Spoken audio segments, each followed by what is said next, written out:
Hello guys, मैं अनिल कुमार श्रीपाल आपको पढ़ाऊंगा सौरमंडल। हमने दो क्लास में पढ़ा था। फर्स्ट क्लास में पढ़ा था अक्षांश देशांतर रेखाएं क्या होती हैं, और सेकंड क्लास में पढ़ा था हमने पृथ्वी की वायुमंडल की परतें। आज हमारा न्यू टॉपिक है सौरमंडल किसे कहते हैं। सौरमंडल किसे कहते हैं? सूर्य के चारों ओर ग्रह जो चक्कर लगाते हैं उसे हम सौरमंडल कहते हैं। सौरमंडल का मुखिया कौन होता है? सूर्य होता है ना। और इसके बारे में आज हम पूरे डिटेल में पढ़ेंगे। तो आज क्या है, क्या कौन सा टॉपिक है? सौरमंडल। सौर मंडल है ना, इसको हमको आज डिटेल में पूरा पढ़ना है। तो सौर मंडल में कितने ग्रह होते हैं? सौर मंडल में 8 ग्रह होते हैं, है ना। सौर मंडल में 8 ग्रह होते हैं। तो सूर्य क्या होता है? सौर मंडल का मुखिया होता है। तो पहला, अगर क्रम से अगर लिखने के लिए आ जाए तो पहला कौन सा होता है? बुध होता है। पहला ग्रह कौन सा है? बुध है। और दूसरा ग्रह कौन सा है? शुक्र है। और तीसरा ग्रह कौन सा है? पृथ्वी। और उसके बाद चौथा कौन सा है? मंगल। और उसके बाद है बृहस्पति। और उसके बाद है शनि। और उसके बाद है अरुण और वरुण। ठीक है, ये क्रम में हो गए। अब इसके बाद क्या होता है? सौर मंडल में दो तरह के ग्रह पाए जाते हैं। दो तरह से क्वेश्चन पूछता है, आंतरिक ग्रह किसे कहते हैं और बाह्य ग्रह किसे कहते हैं। तो आंतरिक ग्रह कौन कौन से हैं? आंतरिक ग्रह जो क्षुद्र ग्रह पट्टी होती है उसके अंदर साइड जो होते हैं ग्रह उसको आंतरिक ग्रह कहते हैं। और क्षुद्र ग्रह ग्रह पट्टी के बाहर जो होते हैं उसको बाह्य ग्रह कहते हैं ना। तो आंतरिक ग्रह कौन कौन से होते हैं? पहला होता है बुध, दूसरा होता है शुक्र, और तीसरा होता है पृथ्वी, और चौथा होता है मंगल। इसको क्या बोलते हैं? आंतरिक ग्रह। ठीक। और बाह्य ग्रह कौन कौन से होते हैं? बृहस्पति होता है, अरुण होता है, और शनि और वरुण। ठीक है, ये चार हो गए। तो सब में पहले हमको चार याद कर लेते हैं। आंतरिक ग्रह कौन कौन सा होते हैं? चार को याद कर लीजिए। बुध, शुक्र, पृथ्वी, मंगल। हो गया याद। आंतरिक ग्रह कौन कौन से होते हैं? बुध, शुक्र, पृथ्वी, मंगल। अगर आपसे पूछ लिया जाए कि सूर्य के सबसे पास में ग्रह कौन सा है, तो बुध। फिर दूसरे नंबर में कौन सा है? शुक्र। तीसरे नंबर में कौन सा ग्रह है? पृथ्वी। और चौथे में मंगल। ये कौन से होते हैं? आंतरिक ग्रह होते हैं ना। कई बार हो जाता है, क्वेश्चन में आ जाते हैं कि आंतरिक ग्रह को क्रम से जमाइए या फिर आंतरिक ग्रह के नाम बताइए। इस तरीके के क्वेश्चन बनते हैं। और उसके बाद बाहरी ग्रह। तो हमको बाह्य ग्रह कैसे याद करेंगे? बृहस्पति कर लीजिए याद, और शनि कर लीजिए। अरुण और वरुण एक से नाम जैसे लगते हैं, तो अरुण वरुण तो याद हो जाएगा। तो सबसे पहले बृहस्पति याद कर लीजिए, और फिर उसके बाद बृहस्पति के बाद शनि याद कर लीजिए। अरुण वरुण याद हो गए। अगर अब आंतरिक ग्रह भी याद हो गए हमको और बाह्य ग्रह भी याद हो गए। अब क्रम से याद करते हैं हम। सबसे पहले कौन सा आएगा? बुध। फिर उसके बाद आएगा शुक्र। उसके बाद आएगा शुक्र के बाद पृथ्वी, और पृथ्वी के बाद मंगल। ठीक है। फिर मंगल के बाद क्या आता है? बृहस्पति। और बृहस्पति के बाद क्या आता है? शनि। और शनि के बाद आता है अरुण और वरुण। तो हमको क्रम से भी याद हो गए अब ग्रह, और आंतरिक ग्रह भी याद हो गए, और बाह्य ग्रह भी याद हो गए, है ना। अब इसके बाद हम इसको सौर मंडल जो है इसकी खोज किसने की थी? किसने की थी? यहाँ पर मैं नोट डाउन कर दिया है, कोपरनिकस ने की थी। किसने की थी? कोपरनिकस। और यहाँ पर अब हम याद करते हैं, क्वेश्चन कई बार बनता है कि इसको बढ़ते क्रम में लिखिए या घटते क्रम में लिखिए। तो हम क्या करते हैं? घटते क्रम में। सबसे बड़ा ग्रह कौन सा है, फिर उसके बाद वाला ग्रह कौन सा है, और उसके बाद वाला ग्रह कैसा है, मतलब कौन सा है। तो आकार के घटते क्रम में हम याद करते हैं। तो हमने अभी बाह्य ग्रह हमने याद किए थे। तो बाह्य ग्रह कौन कौन से होते हैं? सब में पहले बृहस्पति याद किया था, शनि याद किया था, अरुण याद किया था, और वरुण याद किया था। तो इसी तरह में सबसे बड़ा ग्रह कौन सा होता है? जो बाह्य ग्रह होते हैं, तो बिल्कुल क्रम से जो होते हैं वो सबसे पहले बड़े होते हैं। है ना। तो जैसे बृहस्पति हुआ, अब देखना बृहस्पति हुआ ना, सबसे बड़ा है बृहस्पति, और उसके बाद फिर शनि और अरुण और वरुण। तो प्रथम नंबर में आता सबसे बड़ा कौन सा ग्रह है, बृहस्पति, और उसके बाद कौन सा है, शनि, और उसके बाद कौन सा अरुण, और उसके बाद कौन सा है, वरुण। ठीक है, याद हो गए। अब एक बार फिर से हम याद करते हैं। बृहस्पति सबसे बड़ा ग्रह, फिर शनि उसके दूसरे नंबर में बड़ा है, तीसरे नंबर में अरुण है, और चौथे नंबर में वरुण है ना। फिर इसके बाद आ जाते हैं पृथ्वी, और पृथ्वी के बाद आ जाते हैं शुक्र है, और सातवें नंबर में मंगल, और आठवें नंबर में बुध। और क्वेश्चन बनता है कि सबसे छोटा ग्रह कौन सा है, तो बुध है सबसे छोटा ग्रह, है ना। और सबसे बड़ा ग्रह कौन सा है, तो बृहस्पति है। अब हमको क्रम से भी याद हो गए और हमने घटते क्रम में भी याद कर लिया। अब इसको हम क्षुद्र ग्रह पट्टी कौन सी होती है, क्षुद्र ग्रह पट्टी जो होती है वो पत्थरों से बनी हुई होती है, ये भी क्लियर हो गया। और खोज किसने की थी सौरमंडल की, कोपरनिकस ने की थी। ठीक है, अब हम इसको बुध को पढ़ लेते हैं। बुध ग्रह जो होता है, जो पृथ्वी के सबसे पास में होता है, सॉरी सूर्य के सबसे पास में होता है ना। जो सूर्य है, तो बुध ग्रह जो होता है वो सूर्य के सबसे पास में होता है। अब सूर्य बुध होता है, ये क्या होता है, पश्चिम से पूर्व की ओर घूमता है, और इसमें उपग्रह कोई उपग्रह नहीं होते हैं। क्लियर हो गया। इसके बाद अब मैं परिक्रमण और घूर्ण में अंतर बताता हूं। इसमें हम कंफ्यूजन हो जाते हैं कि परिक्रमण क्या होता है और घूर्ण क्या होता है ना। मान लीजिए ये क्या है, ये हमारा सूर्य है, और ये क्या है, ग्रह है। तो सूर्य के चारों ओर चक्कर लगाने पर, ऐसे घूमने पर, परिक्रमण लगाने पर क्या होता है, परिक्रमण होता है। और घूर्ण क्या होता है, अपने अक्ष पर इस तरीके से घूमता है, उसको हम घूर्ण कहते हैं। अब कंफ्यूजन नहीं होना चाहिए, है ना। अब इसके बाद जो बुध है, तो बुध जो है तो पश्चिम से पूर्व की ओर क्या होता है, घूमता है, और सूर्य के क्या करता है, परिक्रमण करता है ना। तो घूर्ण अभी मैंने क्लियर कर लिए थे, घूर्ण क्या होता है और परिक्रमण क्या होता है। तो घूर्ण है तो बुध सबसे छोटा ग्रह है और सूर्य के सबसे नजदीक वाला ग्रह है। दो क्वेश्चन हमारे क्लियर हो गए। अगर पूछ लिया जाए कि सबसे छोटा ग्रह कौन सा है, तो बुध ग्रह है, और सूर्य के सबसे नजदीक ग्रह कौन सा है, तो बुध है। ठीक है, इसके बाद घूर्ण जो है बुध कितने दिन में कंप्लीट करता है, घूर्ण कितने दिन में करता है, 59 डेज में, 59 दिन में क्या करता है, वो एक घूर्ण करता है। और परिक्रमण कितने दिन में करता है, 88 दिन में करता है। एक परिक्रमण करने पर बुध को कितना समय लगता है, 88 दिन का समय लगता है। उसके बाद दूसरे नंबर में क्या है, शुक्र। अब शुक्र के बारे में पढ़ लेते हैं। शुक्र को पृथ्वी की बहन भी कहा जाता है ना। और सबसे ज्यादा चमकने वाला ग्रह कौन सा होता है, शुक्र होता है। दूसरे नंबर का ग्रह कौन सा है, शुक्र है। सूर्य के नजदीक दूसरा वाला ग्रह कौन सा है, शुक्र है। ये क्लियर हो गया। शुक्र को घूर्ण करने पर कितना समय लगता है, 243 दिन का समय लगता है। जो भी मैं पढ़ाऊंगा वो एनसीईआरटी के अनुसार पढ़ाऊंगा, क्योंकि जो भी क्वेश्चन बनता है वो एनसीईआरटी से बनते हैं। ठीक है, तो पूरा डाटा जो भी रहेगा तो एनसीईआरटी के अकॉर्डिंग पढ़ाएंगे। और इसके बाद शुक्र जो है तो कितना घूर्ण करने में कितना लगता है, 243 दिन लगता है। और परिक्रमण करने पर कितना लगता है, 255 दिन लगते हैं। ठीक है, ये क्लियर हो गया और हमने यहाँ पर लिख भी दिया है।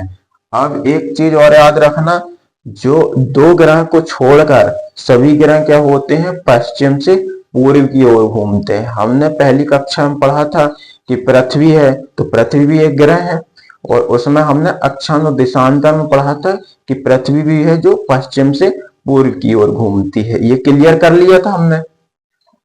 इसके बाद अगर जिसने अक्षांश और देशांतर जो नहीं पढ़ा है तो वो मेरे चैनल की प्लेलिस्ट में जाकर देख सकता है ना, कि दो वीडियो मैंने दो टॉपिक मैंने क्लियर कर दिया है। अब जो हमको अगर ज्योग्राफी का मास्टरमाइंड बनना है और हमको ज्योग्राफी बहुत अच्छे से पढ़ना है, सबसे पहले हमको क्या काम करना पड़ेगा, बेसिक कंप्लीट करना पड़ेगा।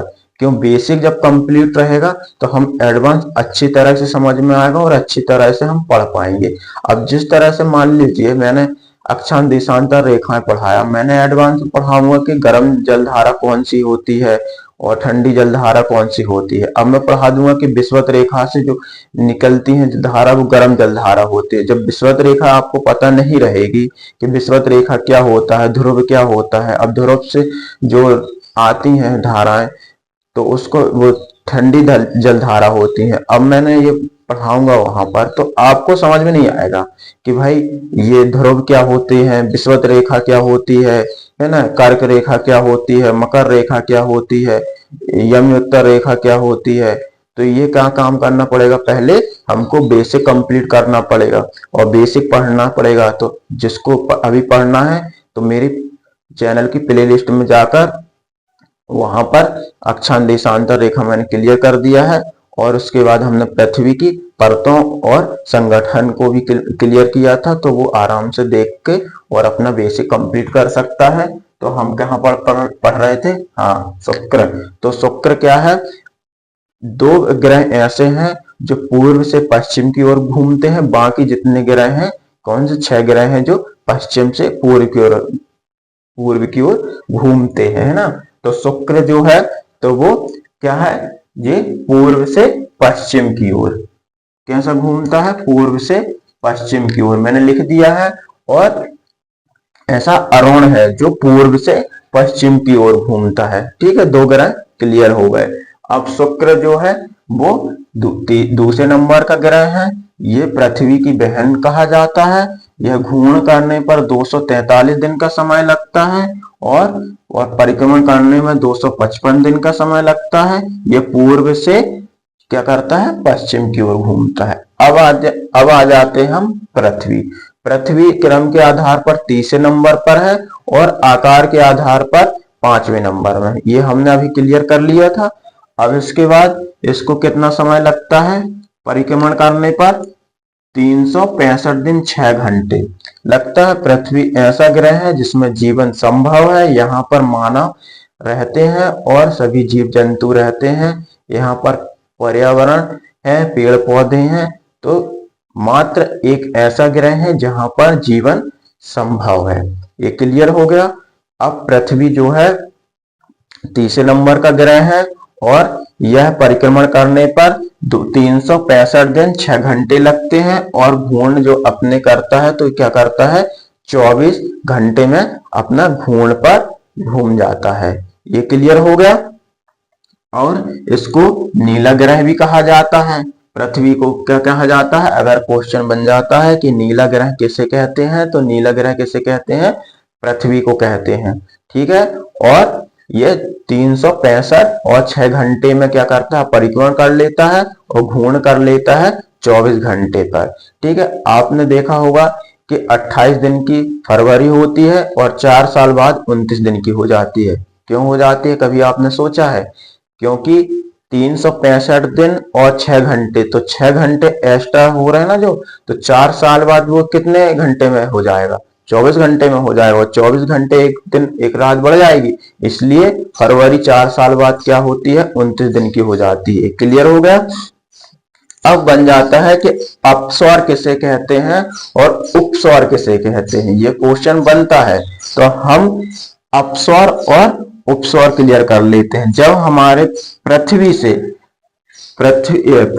सूर्य से पृथ्वी जब दूर होती है, जब परिक्रमण करती है, तो 4 जुलाई को क्या होती है, सूर्य से पृथ्वी दूर होती है। ठीक है, 4 जुलाई को, तो उसको कहा जाता है अपस्वर। 4 जुलाई को सूर्य से पृथ्वी सबसे दूर होती है क्वेश्चन बन जाता है कि अपस्वर किसे कहते हैं, तो अपस्वर कहते हैं 4 जुलाई को सूर्य से पृथ्वी जब दूर होती है उसे अपस्वर कहा जाता है। क्वेश्चन बन जाता है कि सूर्य से पृथ्वी सबसे दूर कब रहती है, तो 4 जुलाई को होती है ना। अब क्वेश्चन बनता है कि कितने दूर होती है, तो 15.21 करोड़ किलोमीटर। ठीक है, इसके बाद दूर की तो बात कर ली। अब सबसे पास में कब होती है, तो 3 जनवरी को होती है, उसे क्या बोलते हैं, उपस्वर। अब उपस्वर, तो अब क्वेश्चन बनेगा कि सबसे पास में तो होती है पर कितने किलोमीटर होती है, तो कितने होती है, 14.70 करोड़ किलोमीटर, है ना। तो सबसे दूर कब होती है, 4 जुलाई को होती है, उसे उपस्वर कहते हैं। और 15.21 करोड़ किलोमीटर होती है, 3 जनवरी को सबसे पास में होती है सूर्य से, और इसे उपस्वर कहते हैं। और 14.70 करोड़ किलोमीटर होती है पास। ये क्लियर हो गया, पृथ्वी हमने कर लिया। अब चौथे नंबर में इसका उपग्रह कौन सा है, पता है आपको, चंद्रमा। अब इसके बाद हम चौथे नंबर का पढ़ेंगे, ये मंगल। चौथे नंबर का कौन सा है, मंगल। क्रम से अगर हम देखें तो मंगल कौन सा है, चौथे नंबर में है ना। और अगर हम आकार की दृष्टि से देखा तो ये कौन से नंबर में हमने बताया था, 7वें नंबर में है। ठीक है, अब हम इसको पढ़ लेते हैं। इसके 2 उपग्रह जो मंगल ग्रह के 2 उपग्रह कौन कौन से हैं, यहाँ हमने नोट डाउन कर दिया है। फोबस है और डिमोस है, फोबस है और डिमोस है। कौन कौन से हैं 2 उपग्रह, फोबस और डिमोस। अब इसके बाद मंगल जो ग्रह है वो लाल ग्रह होता है, और किस कारण से होता है, आर्यन के कारण से होता है। ठीक है, अब इसके बाद क्या है, इसके घूर्ण जो है 24 घंटे में क्लियर कर लेता है ना। और परिक्रमा करने पर कितना लगता है, 687 दिन लगते हैं। कितने लगते हैं, 687 दिन में एक परिक्रमण करता है, और घूर्ण करता है 24 घंटे में। इसके बाद आता है क्षुद्र ग्रह की पट्टी। और क्षुद्र ग्रह की जो पट्टी होती है तो ये क्या है, ये पत्थरों और कंकरों से बनी हुई है। ठीक है, उसके बाद आता है बृहस्पति। अब बृहस्पति है जो, ये कौन से नंबर है, क्रम से अगर हम देखें तो ये 5वां नंबर में है ना। अगर हम आकार की दृष्टि से देखें, आकार की दृष्टि से देखें तो सबसे बड़ा ग्रह होता है, क्या है, बृहस्पति सबसे बड़ा ग्रह है। और इसको परिक्रमण करने में कितना समय लगता है, 11 साल और 11 महीने का समय लगता है। तो अब हम इसको याद करने के लिए कैसे कर सकते हैं कि महाकुंभ में कितने साल में आता है, 12 साल में आता है। तो लगभग ये 12 साल में ये परिक्रमण करता है। और घूर्ण कितने करता है, 9 घंटे और 56 मिनट में करता है। कितने में करता है, 9 घंटे 56 मिनट में एक घूर्ण करता है। कौन करता है, बृहस्पति। ठीक है, यह सबसे बड़ा ग्रह है। इसके बाद आ जाता है शनि ग्रह। अब शनि ग्रह जो है वो आकार की दृष्टि से देखें तो दूसरे नंबर में आता है, और क्रम के आधार पर देखें, क्रम के आधार पर तो देखेंगे तो कौन से नंबर का है, ये 7वें नंबर का है। क्रम के आधार पर देखें तो सॉरी 6वें नंबर का है। तो शनि जो है 6वें नंबर का क्रम के आधार पर, और आकार की दृष्टि से देखें तो ये दूसरे नंबर का है। तो इसको कितना समय लगता है परिक्रमण करने में, 29 साल और 5 महीने का समय लग जाता है एक परिक्रमण करने पर। और घूर्ण करने पर कितना समय होता है, अपने अक्ष पर घूर्ण होते हैं 2, तो 10 घंटे और 40 मिनट का समय लगता है अपने घूर्ण करने पर। अपने ध्रुव पर घूर्ण करने पर कितना समय लगता है, इसको 10 घंटे और 40 मिनट का समय लगता है। अब क्वेश्चन बनता है कि सबसे ज्यादा उपग्रह किस ग्रह में पाए जाते हैं, तो सबसे ज्यादा उपग्रह हमारे किसमें, शनि ग्रह में पाए जाते हैं। कितने ग्रह पाए जाते हैं, 82 उपग्रह पाए जाते हैं। क्लियर हो गया। इसके बाद हम पढ़ेंगे अरुण के बारे में। अब हमारा 7वें नंबर का जो है अरुण ग्रह है, और आकार की दृष्टि से देखा जाए तो तीसरे नंबर का है अरुण ग्रह है। अरुण ग्रह को एक परिक्रमण करने पर कितना लगता है, 84 साल का समय लगता है। एक परिक्रमा, सूर्य की एक परिक्रमा करने पर कितना लगता है?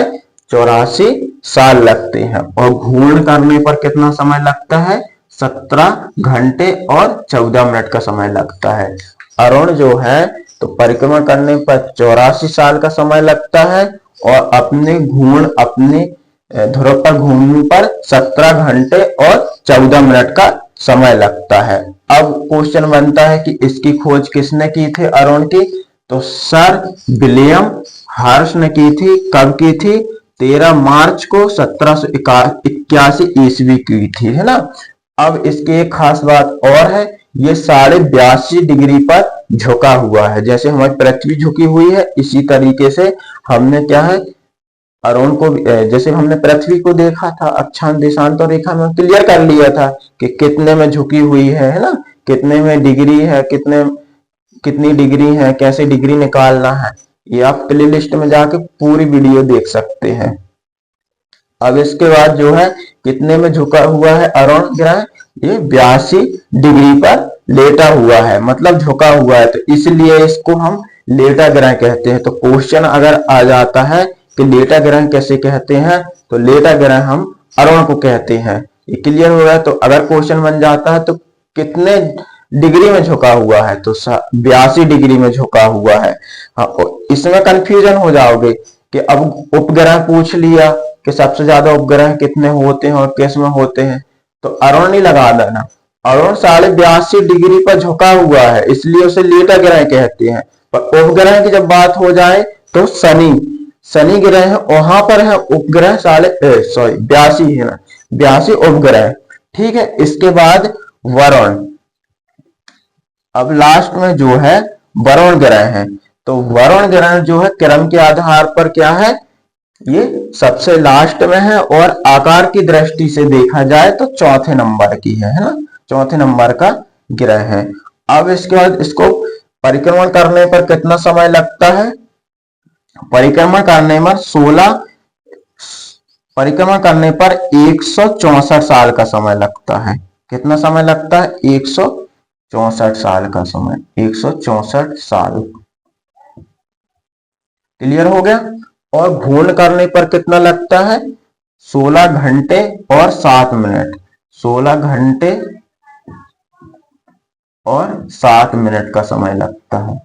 ये क्लियर हो गया। ये एनसीईआरटी के अनुसार पूरा डाटा है, हम दूसरे बुक से कोई भी वो नहीं पढ़ेंगे, क्योंकि जब भी क्वेश्चन बनते हैं तो एनसीईआरटी से बनते हैं। ये क्लियर हो गया। अब क्वेश्चन बनता है कि वरुण जो है इसकी खोज किसने की थी? 1846 ईस्वी में जॉन गाले ने की थी। किसने की थी? 1846, अगर सन पूछ लिया तो 1846 ईस्वी में की थी, जॉन गाले ने की थी। ये हमारा सौर मंडल का क्लियर हो गया।